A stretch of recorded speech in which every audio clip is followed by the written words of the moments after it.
Hi,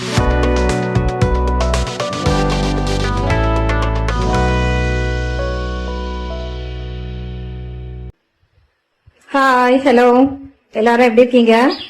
நல்லா இருக்கீங்களா? இப்ப நீங்க பாக்குறீங்கல்ல இந்த செடி என்னன்னு தெரியுதா? நான் விதை போட்டு அது வளர்ந்த பிறகு ஹார்வெஸ்ட் பண்ணதுல மீந்த செடி தாங்க இந்த ஒரு செடி. சரி, இது வளரட்டும் நான் விட்டுருந்தேன். ஆமாங்க, இது அரைக்கீரை தான். அரைக்கீரை தான் இவ்வளவு பெருசா வளர்ந்து நிக்குது. இந்த அரைக்கீரை ரொம்ப ஸ்ட்ரென்த் ஆனதுங்க. இதுல நிறைய விட்டமின், அயன், பாஸ்பரஸ், கால்சியம் நிறைய இருக்கு. நிறைய பேர் மார்னிங்ல சாப்பிட மாட்டாங்க பாத்தீங்களா? மார்னிங்ல சாப்பிட மாட்டாங்க. சில பேர் லேட்டா சாப்பிடுவாங்க. டெய்லி லேட்டா சாப்பிடுவாங்க. வேலைக்கு சாப்பிட மாட்டாங்க. அப்புறம் காரமா சாப்பிடுவாங்க எது சாப்பிட்டாலும். இந்த மாதிரி இருக்கிறவங்களோட வயரெல்லாம் புண்ணா இருக்கும். இந்த மாதிரி வயிறு புண்ணு இருக்கிறவங்க இந்த சாப்பாட, இந்த கீரையில செஞ்ச டிஷ்ஷ சாப்பிட்டாங்கன்னா அந்த வயிறு புண்ணெல்லாம் சரி செய்யுங்க இந்த கீரை, அரைக்கீரை. அப்புறம் டைஜஷன் ப்ராப்ளம் இருந்தா, கான்ஸ்டிபேஷன் இருந்தா கூட சரி பண்ணும். அப்புறம் ஜுரம் வந்துட்டு போன பிறகு உடம்பெல்லாம் அப்படியே பலவீனமா இருக்கும். எல்லா பலனும் போயிட்ட மாதிரி இருக்கும். கை கால் எல்லாம் வலிக்கும் பாத்தீங்களா? அந்த மாதிரி டயத்துல வந்து போன பிறகு, ஜுரம் வந்து போன பிறகு இந்த கீரையை செஞ்சு சாப்பிட்டா, அந்த கீரையில நிறைய டிஷ்ஷஸ் செஞ்சு சாப்பிட்டா போன பலம் நல்ல ஸ்ட்ரென்த் ஆயிடும். அதனால அந்த ஜுரத்தால கூட புண்ணா இருக்கும், வயர்லாம் கூட புண்ணா இருக்கும், நாக்கெல்லாம் டேஸ்டே இருக்காது. இதை செஞ்சு சாப்பிட்டா அப்படியே திருப்பியும் ரிவைவ் ஆகலாங்க. அவ்வளவு ஹெல்தியானது இந்த கீரை. அப்புறம் கல்லீரல், அதாவது கல்லீரல், கிட்னி, அதாவது லிவர் இருக்குங்களா, லிவர் ப்ராப்ளம், லிவர் வந்து டேமேஜ் ஆயிடுச்சுன்னா தான் வந்து ஜாண்டிஸ் வரும். இந்த மாதிரி இருக்கிறவங்க இந்த கீரையை செஞ்சு சாப்பிடலாம். கிட்னி ஸ்டோன் இருக்கிறவங்க இந்த கீரையை செஞ்சு சாப்பிட்டா கிட்னி ஸ்டோனே கரைஞ்சிருங்க. அப்புறம் இதை தொடர்ந்து சாப்பிட்டு வந்தா புத்துநோய் வர பாசிபிலிட்டிஸ் கூட கம்மி ஆயிடும். அவ்வளவு அற்புதமானது இந்த கீரை.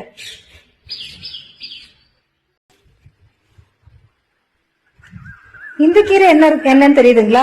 இது எல்லாமே நம்ம தொட்டில தாங்க வளருது. டெரஸ் கார்டன்ல இருக்க தொட்டில தான் நான் வளர்க்குறேன் இந்த கீரைகள் எல்லாம். இந்த கீரை என்னன்னு தெரியுதுங்களா? ஆமாங்க, நம்ம மணத்தக்காளி கீரை. இங்கிலீஷ்ல பிளாக் நைட் ஷேட் பிளான்ட் அப்படின்னு சொல்லிட்டு சொல்லுவாங்க. இது ரொம்ப ரொம்ப நல்லதுங்க. யாருக்குன்னா வயிறு புண்ணு, குடல் புண்ணு இது மாதிரி இருந்துச்சுனாலே, வாய் புண்ணு அப்படி இருந்துச்சுனாலே ஃபர்ஸ்ட் தேடுற கீரை இந்த கீரை தாங்க. இந்த கீரையை செஞ்சு சாப்பிட்டா வச்சுக்கோங்களேன், வயிறு, வாய்ப்புண்ணு, குடல் புண்ணு எல்லா புண்ணும் சரியாயிடும். இன்டெஸ்டைன்ல உள்பக்கமா இருக்கிற எல்லா புண்ணுகளையும் சரியாக்குற சக்தி இந்த கீரைக்கு உண்டு. ஆக்சுவலா இந்த கீரையில பாத்தீங்கன்னா விட்டமின் இ, நிறைய இருக்குங்க. விசேஷமான இதுனா ஸ்கின் ப்ராப்ளத்தை எல்லாம் கூட சரி பண்ணாங்க. ஹார்ட் வந்து நல்லா ஸ்ட்ரென்தன் ஆக்கும். ஸ்ட்ரெஸ்ஸா இருந்தா வச்சுக்கோங்களேன், டயர்டா இருந்தா வச்சுக்கோங்களேன், டயர்டா இருக்கிறவங்க இந்த கீரையை செஞ்சு சாப்பிட்டாங்கன்னா நல்லா புஷி ஆவாங்க, நல்லா ரிவைவ் ஆவாங்க. பாடி பெயினை கூட சரி பண்ணிடுவாங்க. உடல் வலி, இங்க வலி அங்க வலி அப்படி எல்லாம் இருக்குது பாத்தீங்களா? அது மாதிரி வலியெல்லாம் இருக்கிறவங்க கூட இந்த கீரையை செஞ்சு சாப்பிட்டாங்கன்னா பாடி பெயின் எல்லாம் சரியாயிடும். அப்புறம் இந்த கீரையை தொடர்ந்து சாப்பிட்டு வந்தாங்கன்னா கண் எல்லாம் கொஞ்சம் பார்வை அப்படியே குறையும் பாத்தீங்களா? அந்த கண் பார்வைலாம் நல்லா சரியாயிடுங்க, தெளிவாயிடும். தொடர்ந்து சாப்பிட்டு வந்தாங்கன்னா, அடிக்கடி சாப்பிட்டு வந்தாங்கன்னா கண் பார்வை தெளிவாயிடும். வாமிட்டிங் சென்சேஷன் இருக்கும் பாத்தீங்களா? எதை சாப்பிட்டாலும் வாமிட்டிங் சென்சேஷன் வந்துனே இருக்கும். வாமிட் வராது, ஆனா வாமிட்டிங் சென்சேஷன் இருக்கும். அந்த மாதிரி சென்சேஷன் இருக்கவங்க என்னன்னா அந்த வயத்துலதான் ஏதோ ப்ராப்ளம் இருக்கு. அதை சரி பண்ற விஷயம் வந்து இந்த கீரைக்கு உண்டு. இந்த கீரையில நம்ம டிஷ்ஷஸ் செஞ்சு தொடர்ந்து சாப்பிட்டு வந்தோம்னா இது எல்லாத்துக்கூடயும் சரியாகும். அப்புறம் இது ஒரு கூலண்ட்டுங்க, கூலான கீரை. பாடி ஹீட் இருக்கிறவங்க இந்த கீரையை செஞ்சு சாப்பிட்டாங்கன்னா நல்லா பாடியோட ஹீட் எல்லாம் குறைச்சி நல்லா அத பாடியை கூலாக்குற சக்தி இந்த கீரைக்கு உண்டு. இது வந்து நம்ம தோட்டில தாங்க வளருது. நான் வந்து இந்த கீரையில எல்லாம் ரொம்ப அவசியமா வளர்ப்பேன். இப்போ சொன்ன கீரை, அரைக்கீரை, இந்த கீரையில எல்லாம் அப்படியே ருட்டீனா ஆல்டர்னேட்டா வளர்த்துட்டே இருப்பேன். மணத்தக்காளி கீரை,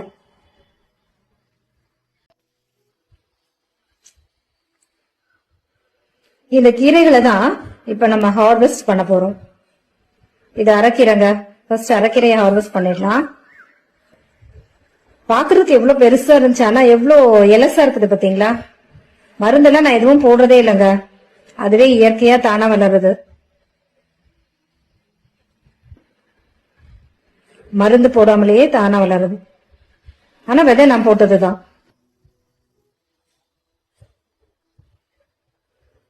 இப்ப நம்ம ஹார்வெஸ்ட் பண்ணிட்டு இருக்கிறது மணத்தக்காளி கீரை. எவ்வளவு பச்சை பசேல்னு இருக்கு பாருங்க.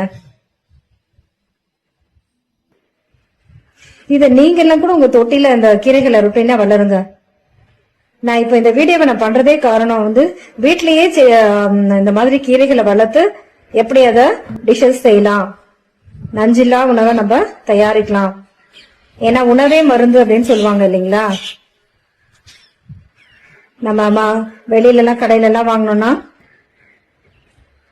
அதுல என்னென்ன மருந்து தெளிச்சு அதை வளர்க்க வைக்கிறாங்களோ அவங்க ரொம்ப அதிகமா விளைய வைப்பாங்க பிசினஸ்க்காக வேண்டி. ஆனா இது நம்ம சின்ன சின்ன கொஞ்சம் கொஞ்சம் சின்ன சின்ன ஃபேமிலி இருக்கிறவங்களுக்கு கொஞ்சம் கொஞ்சமா வளர்த்து நம்ம இதுல டிஷஸ் செய்யலாம்.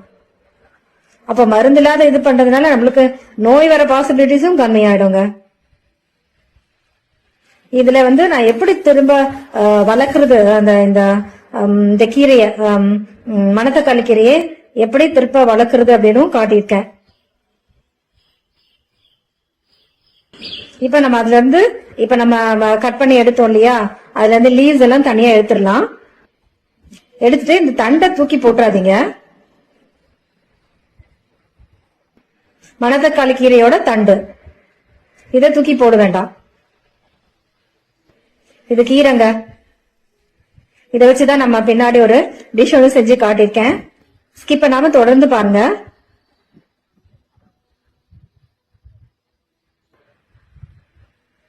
இதை திரும்ப நட்டுலாம். அதே தொட்டிலே எந்த தொட்டில இருந்து நம்ம ஹார்வெஸ்ட் பண்ணமோ அந்த தொட்டில இருந்தே திரும்ப நட்டுலாம், பிளான்ட் பண்ணிடலாம்.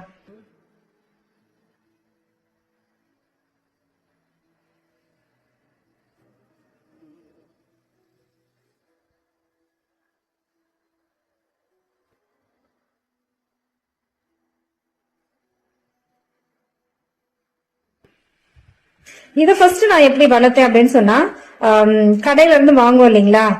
ஃபர்ஸ்ட் ஒரு கட்டு கீரை நம்ம வீட்டுக்காக வேண்டி கடையில இருந்து வாங்கினதுல அதை கிளீன் பண்ணி சமைச்சு முடிச்சதுல அந்த தண்டு வரும் பாத்தீங்களா, அந்த தண்டை நான் பிளான் பண்ணி தான் இந்த கீரை அப்புறம் வந்தது. அதுக்கப்புறமேட்டு நான் எடுத்து திருப்பி எடுக்கிறது, திருப்பி நடுறது, திருப்பியும் பறிக்கிறது, நடுறது, இதே மாதிரியே வச்சு இப்ப இந்த ஸ்டேஜ்ல வந்திருக்கு. திருப்பி இது வளர்ந்த உடனே கூட இதை நம்ம கட் பண்ணி ஹார்வெஸ்ட் பண்ணிட்டு திருப்பியும் இதே தண்டையை நம்ம தோட்டில நட்டு வைக்கலாம். அது தானே ரொம்ப ஈஸிங்க. வெறும் தண்ணி ஊத்துனா போதும். வெயில் தேவை. உங்ககிட்ட தொட்டி இல்லைன்னா கூட பரவாயில்ல, வேற எதுனா உடஞ்ச பக்கெட், எதுனா உடஞ்ச வாலி அந்த மாதிரி எதுனா இருந்துச்சுன்னா அதுல கூட நீங்க என்ன பண்ணலாம், இந்த மாதிரி நட்டு வைக்கலாம். கடையில இருந்து தொட்டி தான் வாங்கணும்னு அவசியம் இல்ல. இப்ப நட்டு முடிச்சாச்சு, தண்ணி ஊத்துறோம், அவ்வளவுதான், முடிஞ்சாச்சுங்க. திருப்பி இது நெக்ஸ்ட் வளர்ந்து நெக்ஸ்ட் ஹார்வெஸ்ட் வர வரைக்கும் காத்திருக்கணும். அது பாட்டு வளர்ந்துட்டு இருக்கும். அதை நம்ம எந்த டிஸ்டர்பும் பண்ண தேவையில்ல, சீக்கிரமாவும் வளர்ந்துரும். நான் இதை நட்டு வச்ச உடனே மழை வேற வந்ததுங்க. மழை தண்ணி பட்டா எல்லா இதுவும் நல்லா ஈஸியா வளர்ந்துரும் இல்லையா, அதனால அந்த மழையில நல்லா ஜாலியா இருக்காங்க.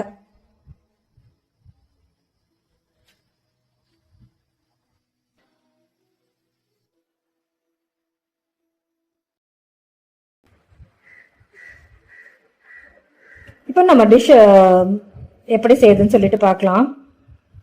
சிறுபருப்பு 1/3 கப் எடுத்துக்கலாம்.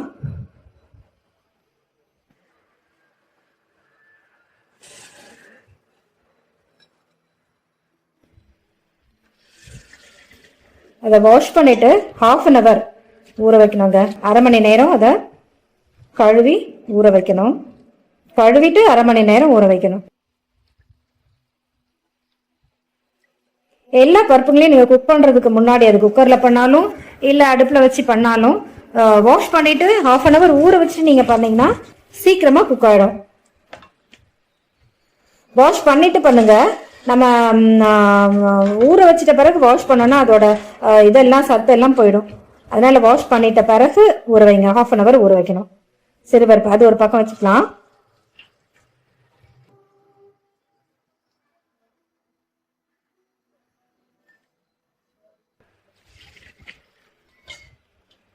நான் இந்த வீடியோ பண்றதுக்கு முக்கியமான இதுவே வந்து ரீசனே வந்து நாமளே வளர்த்து கீரையை வீட்டில் வளர்த்து நஞ்சு இல்லாம எந்த மருந்தும் தெளிக்காம சுத்தமான ஆரோக்கியமான கீரையை நம்ம வீட்டுக்கு தேவையானது கொஞ்சம் கொஞ்சமா அறுவடை பண்ணி நாமளே அதை எப்படி செய்யலாம் அப்படின்றதுக்காக காட்டுறேன். அது உங்களுக்கு இன்ஸ்பிரேஷனா இருக்கும். பாத்தீங்களா? வெங்காயம் ஒன்று எடுத்துக்கலாம், கட் பண்ணி வச்சுக்கலாம். தக்காளி ஒன்று எடுத்துக்கலாம், அதையும் கட் பண்ணி வச்சுக்கலாம்.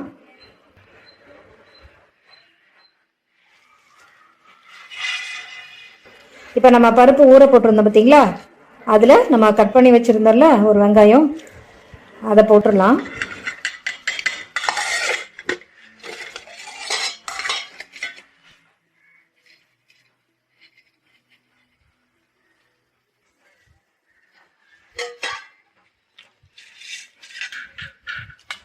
கட் பண்ணி வச்சுருந்தோம் இல்லையா ஒரு தக்காளி, அதையும் போட்டுடலாம்.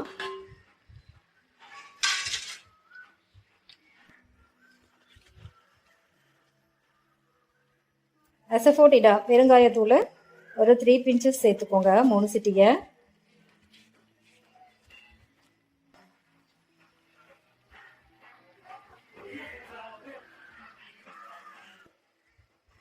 இது பிகினர்ஸ்க்கு ரொம்ப ஈஸியா இதுவா யூஸ்ஃபுல்லா இருக்குங்க. குக் பண்றதுக்கே தெரியாது அப்படின்றவங்களுக்கு ரொம்ப ஈஸியா இருக்கும் இது. கொஞ்சம் கருவேப்பிலை கொத்து போட்டுக்கலாம். மஞ்சத்தூள் பாருங்க, ஒரு 1 பிஞ்ச் தான் இருக்கும், அது சேர்த்துக்கலாம்.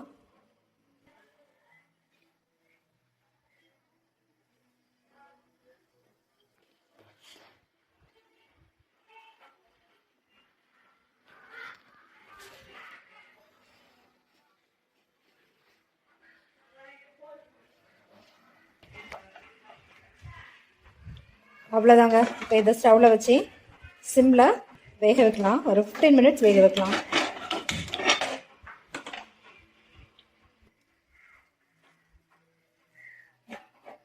குக்கர்லேயும் வேக வைக்கலாங்க. ஒரு 2 விசில்ஸ் வச்சிட்டிங்கன்னா நல்லா ஸ்மாஷ் ஆகிடும். ஆனால் நான் இன்னைக்கு இப்படி தான் வேக வைக்கிறேன். ஏன்னா நான் இப்படி வச்சுட்டேன்னா மற்ற வேலையெல்லாம் பார்த்துட்ருப்பேன், அது பார்த்து வெந்துன்னு இருக்கும். ஃபஸ்ட்டு நான் வந்து பூண்டு ஆட் பண்ண மறந்துட்டேங்க. ஸோ பூண்டு வந்து 5 பல்லு சேர்த்துக்கலாம்.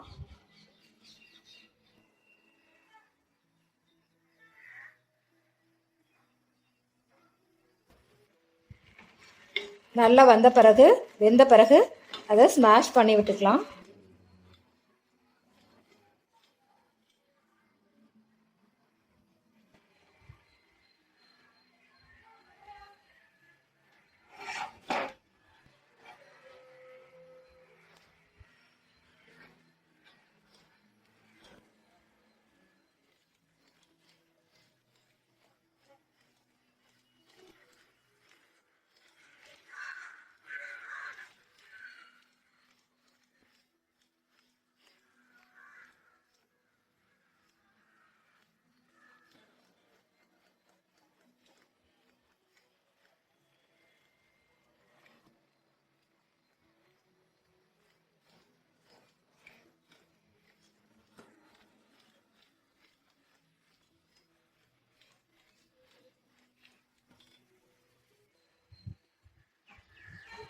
இப்போ நம்ம கீரையை எடுத்துக்கலாம்.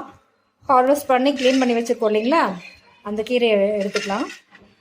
மணத்தக்காளி கீரை, அப்புறம் ஒரே ஒரு அரைக்கீரை தண்டு இருந்தது பார்த்தீங்களா, அதையும் எடுத்துக்கலாம். இது வந்து மணத்தக்காளி கீரை.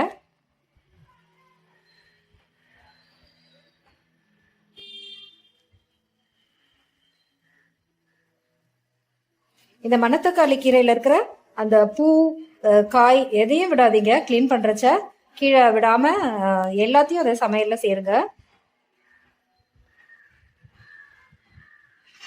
தக்காளி கூட ரொம்ப ரொம்ப ஸ்ட்ரென்த்துங்க, ரொம்ப ரொம்ப ஹெல்தி. இது வந்து நம்ம தண்டு வளர்ந்துருந்துச்சு பார்த்தீங்களா, தண்டு கீரை மாதிரி இருக்கு, ஆனால் இது அரைக்கீரை. பட் ஆனால் நம்ம இந்த தண்டை வந்து இப்படியே போடக்கூடாது. நான் உடைக்கிறேன், எவ்வளோ எலசா இருக்கு பாருங்களேன். அது ஆக்சுவலாக அவ்வளோ பெருசாக வளர்ந்துருந்தா எல்லாம் முத்தி போயிருக்கோம்ல, நம்ம வீட்லயே வளர்க்குற தொட்டு இவ்வளோ பெருசு தண்டு இருந்தா கூட அது எவ்வளோ எலசா இருக்கு பாருங்க. நம்ம இந்த மாதிரி உடைச்சோம்னா அதுல இருந்து ஒரு ஸ்கின் வந்துடும். அதோட ஸ்கின்னு அந்த ஸ்கின்னோட நம்ம போடக்கூடாது, ஏன்னா வாயில மாட்டோம், அது சரியா சாப்பிட வராது. அதனால அந்த கீரையெல்லாம் உரிச்சு அந்த கீரையை உரிச்சு அந்த ஸ்கின்னெல்லாம் எடுத்து போட்டுடணும். நான் அப்புறம் காட்டுற பாருங்க அந்த ஸ்கின் எப்படி இருக்கும்னு சொல்லிட்டு.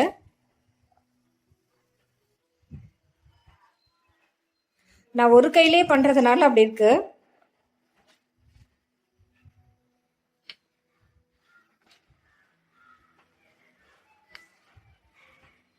அவ்வளோ இலசா இருந்துச்சு, எனக்கு ரொம்ப சந்தோஷமா இருந்ததுங்க.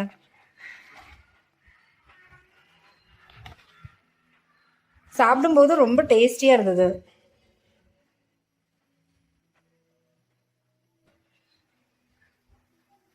நான் காட்டுறேன் பாருங்க அந்த ஸ்கின் எல்லாம். இப்போ நம்ம இந்த ஸ்கின் எல்லாம் எடுத்துட்டோம் பார்த்தீங்களா? இந்த ஸ்கின் எல்லாம் எடுத்துட்ட பிறகு இந்த ஸ்கின் பாருங்க இப்படிதான் இருக்கும். ஸோ இந்த ஸ்கின் ஒன்று கூட அதில் இல்லாத மாதிரி எல்லா ஸ்கின்னையும் உரிச்சு எடுத்துடணும் அந்த தண்டுல இருந்து. மீதி உள்ள இந்த இதுவை வந்து தண்டோடு சேர்த்து பொடிசா கட் பண்ணிக்கோங்க.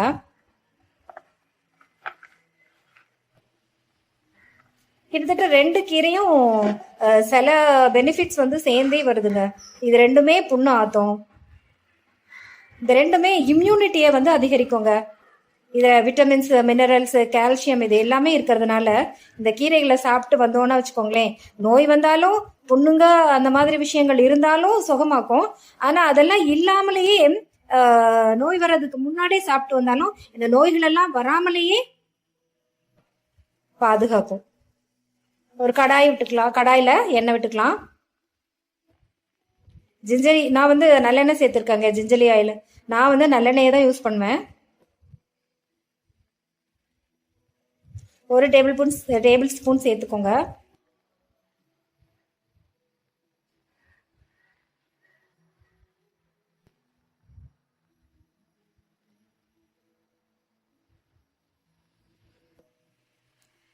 நான் இதுக்கு இந்த வீடியோக்கு எப்படி பேர் வைக்கணும்னு நினைச்சேன்னா, pot to plate, from pot to plate.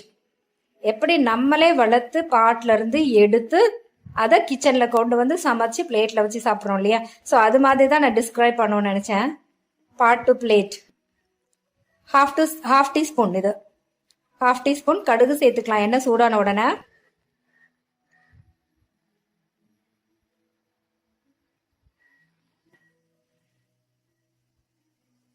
கடுகு சேர்த்து நல்லா பொரியட்டோங்க, வெடியட்டும்.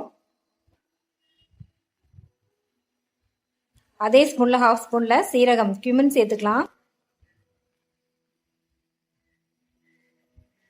நான் இந்த சீரகத்தை மோஸ்ட்லி எல்லா சமையல்லையும் சேர்ப்பேங்க. ஏன்னா கர்ட் ரைஸ்லாம் சாப்பிடும் பொழுது சாப்பிட்டு முடிச்சிட்ட பிறகு கொஞ்சம் நேரம் கழிச்சு நெஞ்சு கறிக்கும் பார்த்தீங்களா, ஒரு மாதிரி புளிச்சு ஒரு மாதிரி இருக்கும். அந்த மாதிரி டயத்துலலாம் ஒரு 1/2 ஸ்பூன் 1/4 ஸ்பூன் சீரகத்தை வாயில போட்டுட்டு நீங்க ஸ்லோவா அதை மென்று அதை சூ பண்ணிட்டு நீங்க ஸ்வலோ பண்ணீங்கன்னா வச்சுக்கோங்களேன், அந்த ஜூசஸ் எல்லாம் அது மாதிரி நெஞ்செரிச்சல், நெஞ்சு கரிச்சல் எல்லாம் போயிடும். புளி போட்ட சாப்பாடு சாப்பிட்டா கூட, குழம்பெல்லாம் சாப்பிட்டா கூட சில பேருக்கு நெஞ்சு எரியும். அந்த மாதிரி இருக்கிறவங்க கூட இந்த மாதிரி ஒரு இது சீரகத்தை சேர்த்துக்கலாம், வாயில போட்டுக்கலாம். இப்போ நம்ம ஸ்மாஷ் பண்ணி வச்சிருக்கோம் பார்த்தீங்களா, அதை வந்து அந்த கடாயில அந்த பருப்பெல்லாம் வேக வச்சு ஸ்மாஷ் பண்ணி வச்சிருக்கோம் பார்த்தீங்களா, அதை ஊற்றிக்கலாம்.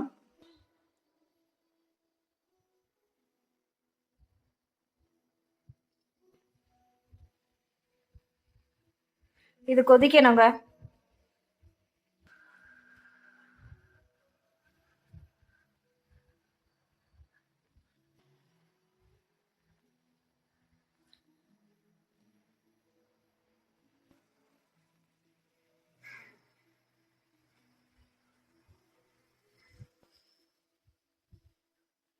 உப்பு சேர்த்துக்கலாம்.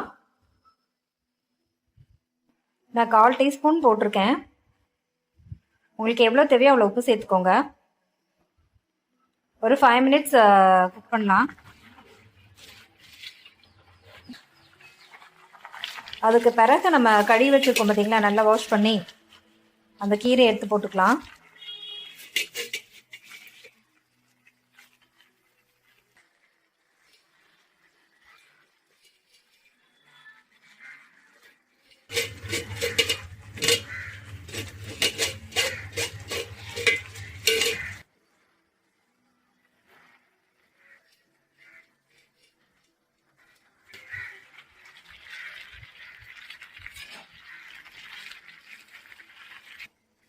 கீரை குக் ஆகட்டும்.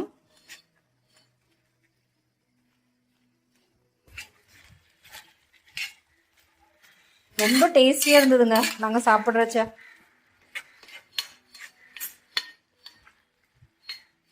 சந்தோஷமாவும் இருந்தது, நாமளே வளர்த்து நாமளே செஞ்சு சாப்பிடுறோம் அப்படின்றது.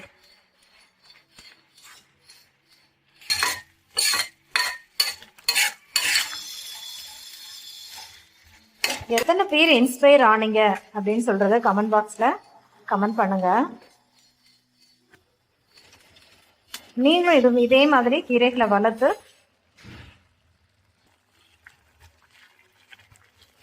சமைக்கிறதுக்கு இது உங்களுக்கு ஒரு நல்ல இன்ஸ்பிரேஷனா இருக்கும்.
காஞ்ச மிளகாய் ஒன்று எடுத்துக்கலாம். ட்ரைட் ரெட் சில்லி ஒன்று சின்னதா,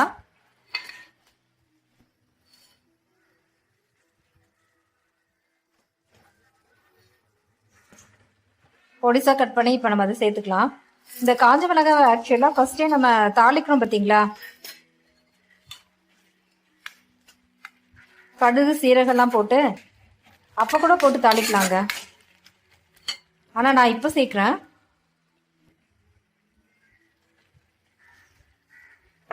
கோகோனட் ஆயில் ஒரு டீஸ்பூன் சேர்த்துக்கலாம். இது வந்து ஃபைனல் டச்சு.